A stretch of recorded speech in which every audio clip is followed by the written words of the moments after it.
I never thought I'd find myself in a situation like this. The kind where your gut churns with unease, but you tell yourself over and over that you're just overthinking. That's what I kept telling myself at first. But as the days passed, it became impossible to ignore. My name's Freddie Rex, and I've been married to Patty for over 15 years. We've built a life together, one that, for the most part, seemed perfect. We had Ted, our 10-year-old son, who filled our home with laughter and joy. Patty had always been the kind of wife I'd brag about, caring, thoughtful, and a great mother. But lately, things had been different. Hey there, friends. Thanks for being here today. Before we dive in, I'd love to hear from you. Where are you watching from? Drop your city and country in the comments. Don't forget to give this video a thumbs up and hit that subscribe button with the notification bell so you never miss another story. Now back to my story. It started with little things. A shift in her demeanor, the way she would suddenly become quiet after Ted went to bed. I'd catch her staring off into space, lost in thought, but when I'd ask her about it, she'd just smile and say she was tired. But I wasn't buying it. Something wasn't right. I could feel it in my bones, a tension hanging between us that hadn't been there before. It was late one night as I sat in the living room watching TV that I noticed the first real sign. Patty walked past me heading toward the stairs, but there was something in her step, something deliberate. I didn't think much of it at first, but then I heard it, the faint creak of the floorboards in the hallway. She was going upstairs, to Ted's room. I tried to brush it off, convincing myself that she was just checking on him. After all, it was normal for parents to check on their kids. But the more I thought about it, the more I realized that it wasn't just a simple check. There was something strange about the way she'd go up there every single night. And it wasn't just once. I noticed the pattern. Patty slipping into Ted's room after he had gone to sleep.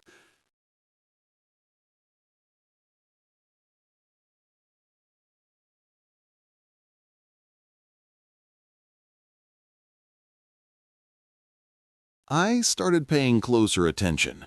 It wasn't long before I realized that Patty's visits to Ted's room were happening at the same time each night, exactly the same time. It became too consistent to ignore, and each time she'd go upstairs, she'd come down about 20 minutes later, her expression blank, her lips tight, as though she had said something she regretted. Something in my gut told me this wasn't normal, but I didn't want to believe it. I loved Patty, and I trusted her. She was the mother of our child. There was no way she could be doing anything wrong. But trust is a funny thing, isn't it? It's easy to question when something starts feeling off. That's what happened to me. I began questioning everything. Was I just being paranoid? Was I reading too much into things? After all, Patty had always been a devoted mother. But the nagging feeling wouldn't go away. It only grew stronger with every passing night. Finally, I couldn't take it anymore. My mind raced with possibilities. What if I was right? What if something was happening in that room that I couldn't see? I needed answers, but I didn't know how to approach Patty without sounding crazy. I couldn't just ask her, "Hey, are you doing something to our son when I'm not around?" That would make me look insane. That's when I made a decision I knew would change everything. I set up a hidden camera in Ted's room.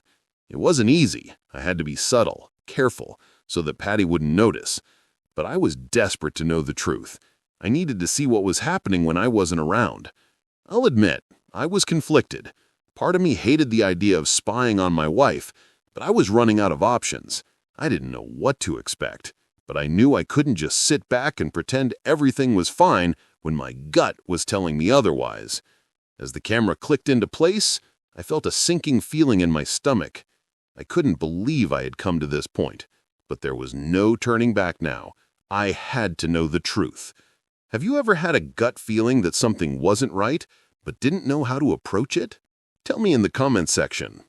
I spent the next few nights glued to my phone, watching the camera feed like a hawk, hoping that I was wrong, that my suspicions were nothing but a product of an overactive mind. But the longer I watched, the more my doubts grew. The first few nights brought nothing but the usual quiet of the house, just Patty walking up the stairs, checking on Ted, then retreating back to her own room as I expected. I felt a brief sense of relief, thinking maybe it was just my mind playing tricks on me. But then the fourth night came. I was watching the footage late, long after Ted had gone to bed, my eyes heavy from the strain of sleepless nights. My thumb hovered over the screen as the timestamp read 12:13 a.m. The usual sound of creaking floorboards echoed, signaling Patty's ascent up the stairs. She moved carefully, almost stealthily. There was something about the way she moved, something deliberate, that made the hair on the back of my neck stand up. I watched closely, heart pounding in my chest. I told myself it was nothing, that this was just another night, that I was imagining things. But then the fourth night came. I was watching the footage late, long after Ted had gone to bed, my eyes heavy from the strain of sleepless nights. My thumb hovered over the screen as the timestamp read 12:13 a.m. The usual sound of creaking floorboards echoed, signaling Patty's ascent up the stairs. She moved carefully, almost stealthily. There was something about the way she moved, something deliberate, that made the hair on the back of my neck stand up. I watched closely, heart pounding in my chest. I told myself it was nothing, that this was just another night, that I was imagining things. But when she reached Ted's door and slowly twisted the knob, a knot tightened in my stomach. I held my breath. The camera angle showed her enter the room. The door clicked shut behind her, and the footage blurred as she turned off the light. I thought, maybe she was just tucking him in, making sure he was sleeping soundly. But something felt wrong, like I was watching something I wasn't supposed to. I watched as she stood next to Ted's bed for a few moments, her figure just a shadow in the dim light of the room. Then she leaned down. I could see the outline of her face in the grainy video, her lips moving, though I couldn't make out the words. Ted, still fast asleep, didn't stir. There was no warmth in her gesture, no gentle touch that a mother would have had. It was colder, more mechanical. I felt the hairs on my arms rise. I leaned in closer to the screen, my pulse quickening. Then, Patty raised her hand. The slap was swift and brutal, a sharp movement in the dark. My heart froze. The sound of skin meeting skin echoed in the silence, even though Ted didn't wake. He didn't even move. The slap had been so controlled, so precise, it made my stomach turn. My breath hitched in my throat. How could she do this? How could the woman I had built my life with, the woman who had been a mother to our son, do something so cruel?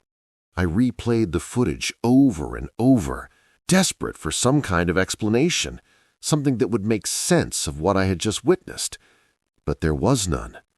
The raw emotion I had felt for Patty, the love I thought I knew, quickly transformed into disgust and betrayal. The woman I thought I knew wasn't the person standing in Ted's room. It was as if I was watching a stranger, someone I couldn't recognize. I felt numb.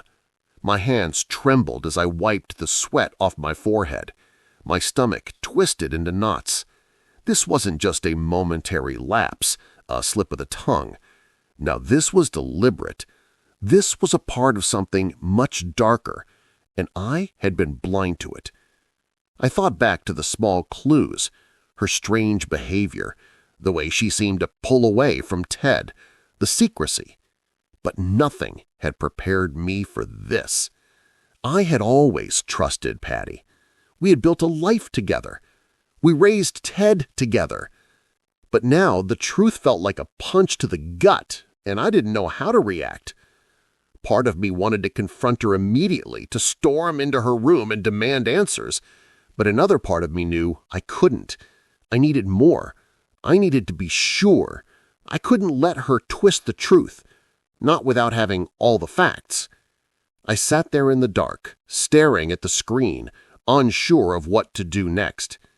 I felt trapped, torn between my loyalty to Patty and my duty to protect Ted. My mind raced with questions. What did she say to him? Why was she doing this? What had been happening when I wasn't around? I had to know more. I had to understand why this was happening, why she was doing this to our son. I stared at the camera feed for what felt like hours, my thoughts spinning. But one thing was clear. I couldn't stay silent. I had to stop this, whatever it was, before it went any further. If you discovered something about someone you love that was so difficult to accept, how would you handle it? Tell me in the comments section, and like this video if you're as shocked as I am. You won't believe what happens next. Every night, it's the same routine. I wait until Ted is asleep. Then I pull out my phone and open the camera feed. I tell myself that I'll stop, that I'll get some sleep.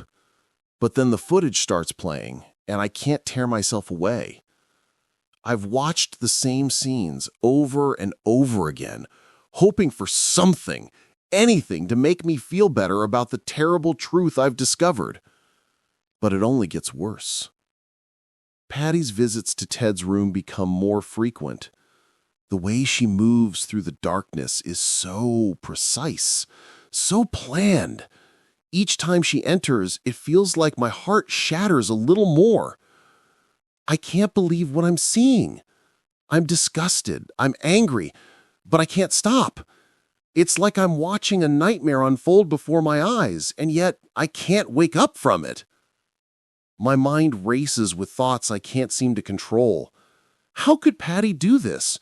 Why didn't I notice the signs sooner?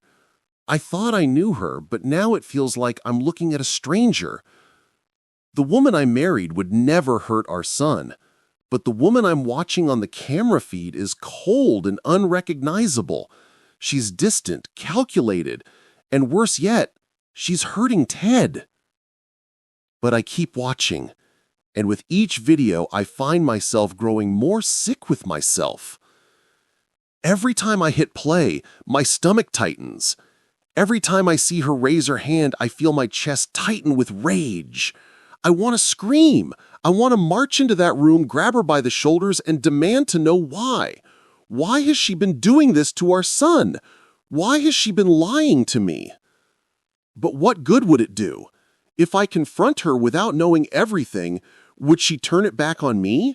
Would she deny it all, accuse me of imagining things? Could I really trust myself to make the right decision?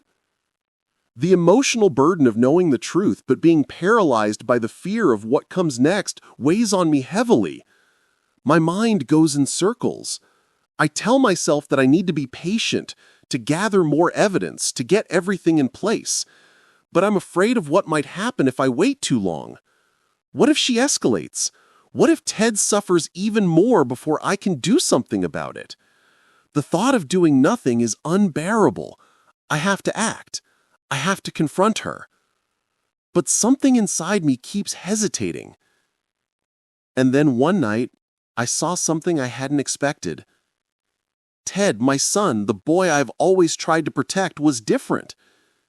His behavior had been slowly changing over the last few weeks. I'd noticed him becoming more withdrawn, more quiet. He seemed like he was always walking on eggshells around Patty, always looking at her with an expression that was hard to place. Fearful, maybe? He wasn't the happy, chatty little boy I'd known.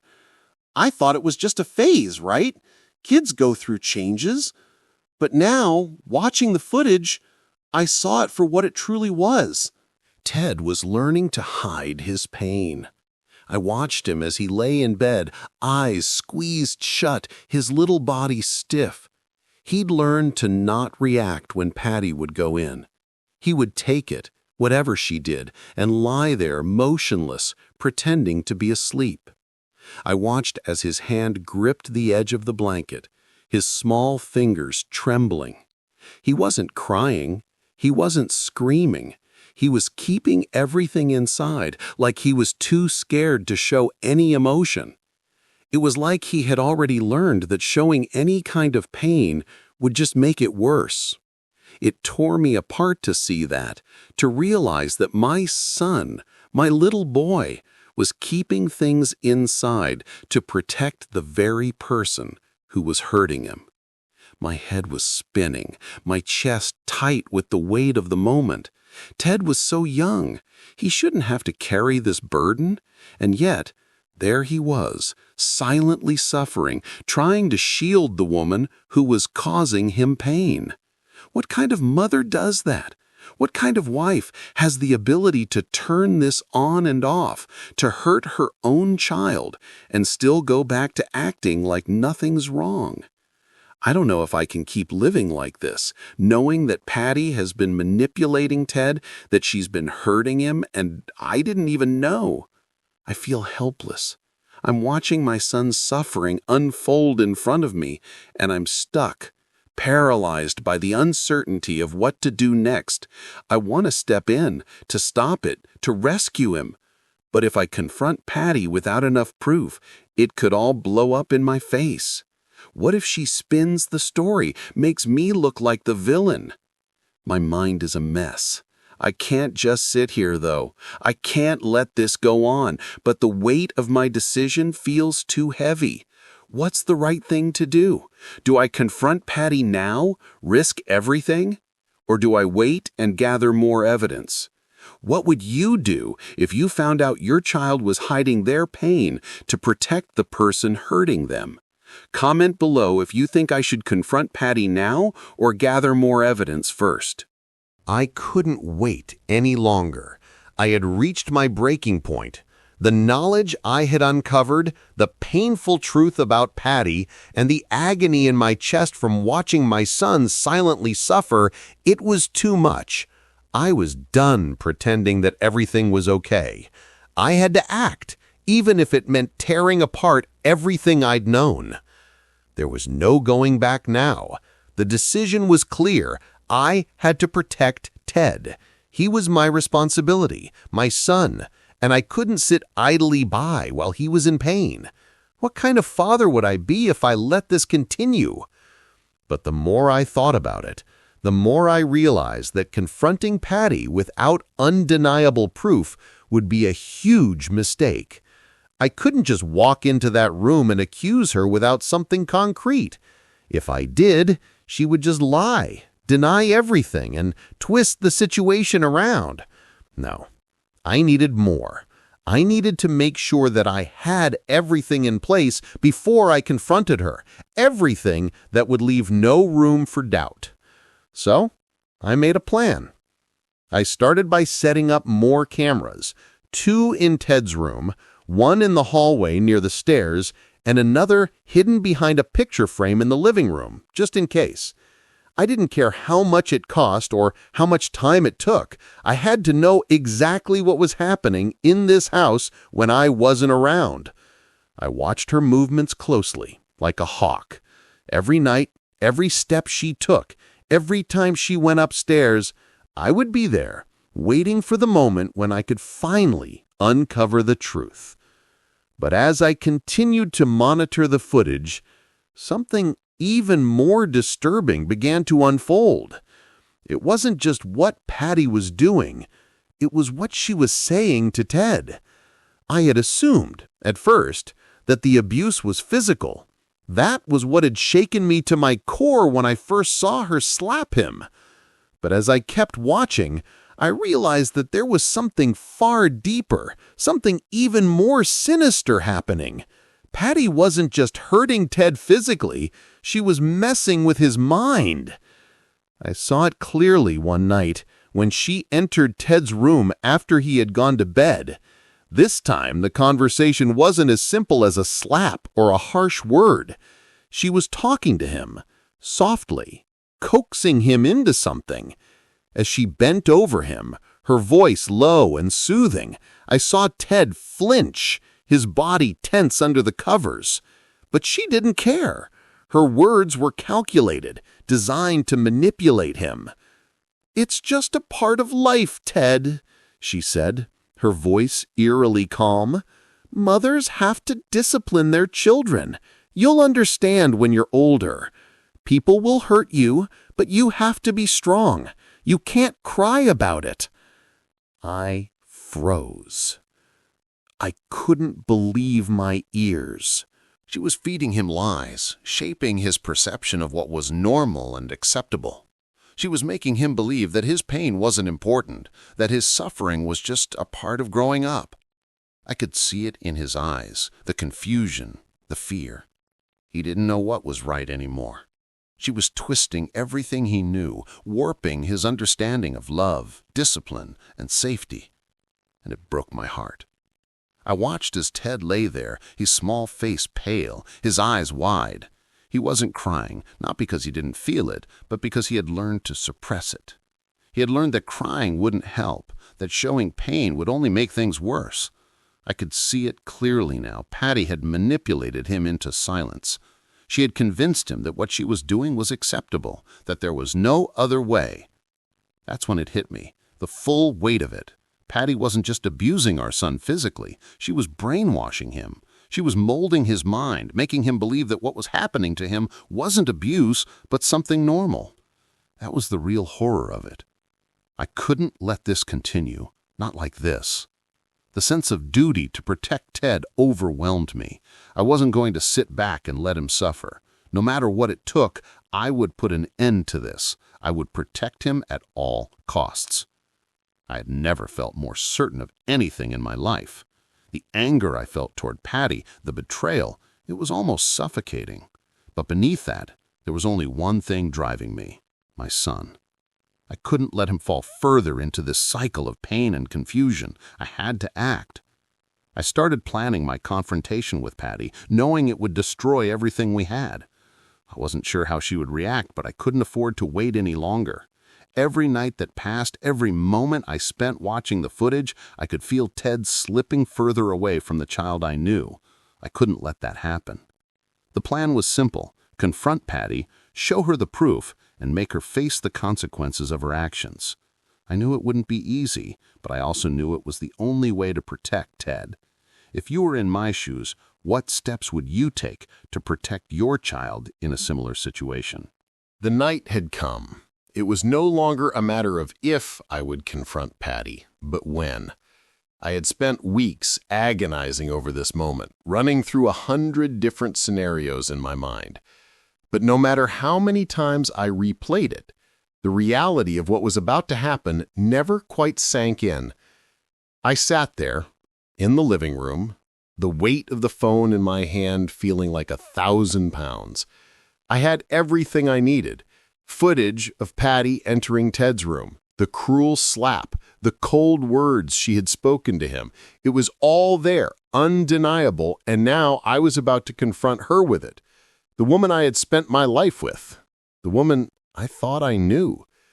I glanced over at the staircase, hearing the soft hum of the house. Ted was asleep, thankfully. I had made sure of it before I decided to confront Patty. I didn't want him to hear this, to see his mother in this light. He had already been through enough. I took a deep breath and stood up. My hands were shaking as I walked slowly up the stairs. My heart pounded in my chest, each step feeling like a march to a final decision I couldn't take back. Patty was in our bedroom, sitting on the bed, reading a book, as if everything was normal. I opened the door without knocking. She didn't look up, but I knew she could feel me standing there, watching her. Her gaze stayed fixed on the pages of the book, but I wasn't fooled. She knew what was coming. "Patty," I said, my voice thick with emotion, "we need to talk." She looked up then, her eyes narrowing. "About what?" she asked, a hint of annoyance in her voice. It was like she already knew something was off. I didn't waste any more time. I walked over to the nightstand, grabbed my phone, and showed her the video. She didn't flinch. She didn't react the way I expected her to. No shock, no denial. There was no "how could you" or "this isn't what it looks like." Instead, she watched the video with a steady gaze, her face unreadable. When the video finished, I stood there, waiting for some kind of explanation, for some kind of reaction. But Patty just looked at me, her expression cold, her voice unbothered. She said, "You're overreacting.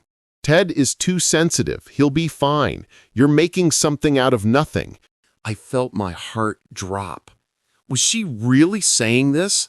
After everything I had just seen, after everything that had been unfolding under my roof, she was brushing it off like it didn't matter? "Sensitive?" I repeated, my voice rising. "He's a child, Patty. He's your son, and you're hurting him. How can you justify this?" She didn't flinch. "I'm disciplining him. You can't baby him forever. He needs to learn to be tough, to stop acting like a little victim." Her words stung more than the slap I had seen her give Ted. The coldness in her voice was a dagger in my chest. "Disciplining him?" I echoed, disbelief filling me. "This isn't discipline. This is abuse. How can you say that to me? To him?" She sighed, almost as if she was tired of the conversation. "Look, Freddie, you don't get it. I'm trying to teach him that the world isn't always going to be kind. I'm trying to make him strong. If you were a better father, you'd understand that." My head was spinning. I couldn't comprehend what I was hearing. The woman I had spent my life with, the mother of our child, was justifying what she had done to our son, spinning it into some twisted version of tough love. I wanted to shout, to scream at her, but the words wouldn't come. I was crushed. How could this be the same person I had built a family with? How could she not see the damage she was causing? How had she become this cold, unfeeling stranger? "Patty," I said, my voice breaking as I realized the truth, "you're not the woman I thought you were, and you're not the mother I thought you were either." For a moment, she just stared at me. There was no remorse in her eyes, no sign of guilt, nothing to indicate that she understood the weight of what she was doing. Instead, she looked at me with a cool indifference, like this was all just a game. I felt my heart shatter. This wasn't the woman I had married. The woman I had loved and built a life with was gone. In her place was someone I didn't recognize, someone who would rather tear our family apart than admit to her mistakes. I couldn't stay there any longer. I turned and walked out of the room, my chest heavy with the knowledge that things could never be the same again. The family we once had was gone, and I knew, deep down, that I couldn't save it. I had to protect Ted. That was all that mattered now. If you were in my shoes, would you still try to salvage the relationship, or is it time to walk away? If you think I made the right choice, comment, "I support Freddie," and let's talk about it. I couldn't wait any longer. I had to act, no matter how difficult or painful it might be. The evidence I had gathered was irrefutable, and as much as I dreaded what it might mean for our family, I knew there was only one choice left. I had to protect Ted. I contacted the authorities. I didn't want to do this, but the truth was, I didn't have a choice.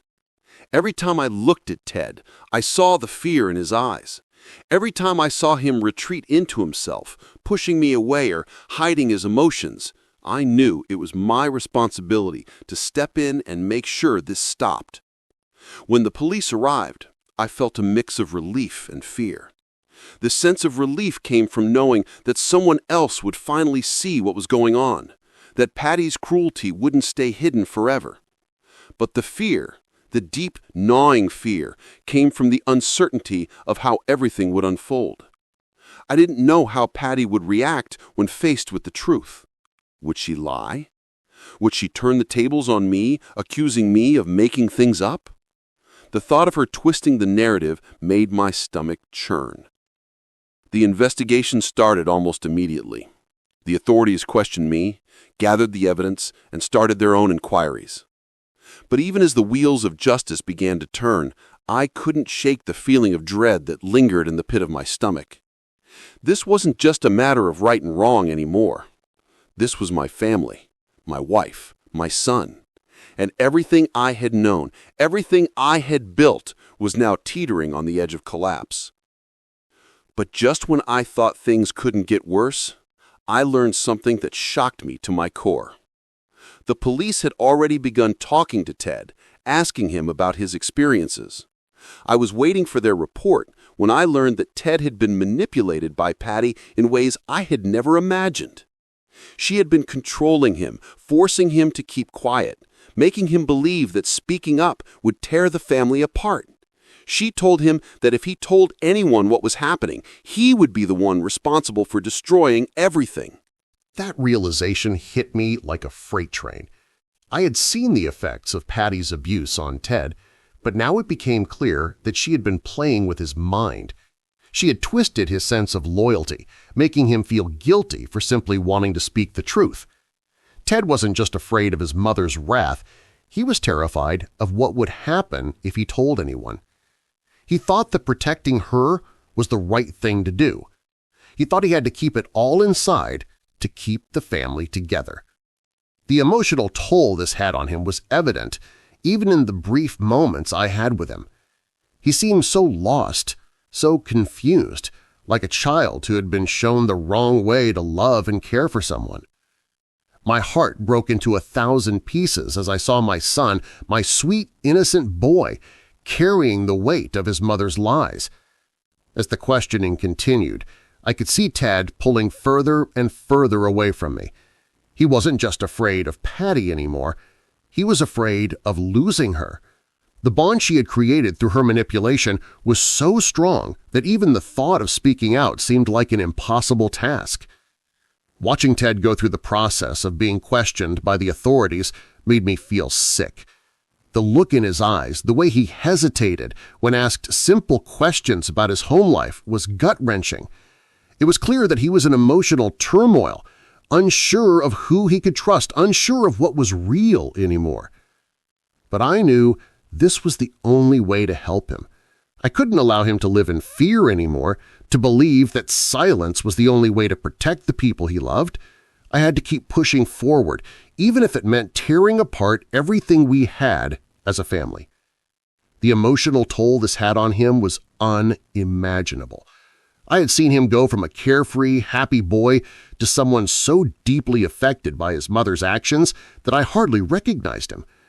The weight of this truth, the fact that Patty had manipulated him into silence, was a burden I wasn't sure I could carry. But I had no choice. I had to carry it for him because he couldn't do it alone. I couldn't live in denial anymore. The truth had to come out, and I would make sure that it did. Do you think it's better to expose the truth, even if it tears the family apart? Tell me what you would have done. It all happened so fast. The moment the police arrived at our house, I knew everything was about to change. The officers had come to take Patty away, and I stood there, frozen, watching them as they placed her in handcuffs. It was surreal, like I was watching someone else's life unfold in front of me. My heart pounded in my chest as the weight of what had just happened sank in. Patty, my wife for so many years, was being led out of the house in cuffs, her face expressionless, as if she'd already accepted what was coming. I didn't know what I expected from her, but I thought I might see some form of emotion, guilt, regret, something. But there was nothing. She didn't even look back at Ted or me. She was detached, almost as if the whole ordeal meant nothing to her. As the police took her away, I felt a strange mixture of relief and sorrow. It was over. I had saved my son, but the damage had been done. The family I had known, the family I had worked so hard to build, was no longer intact.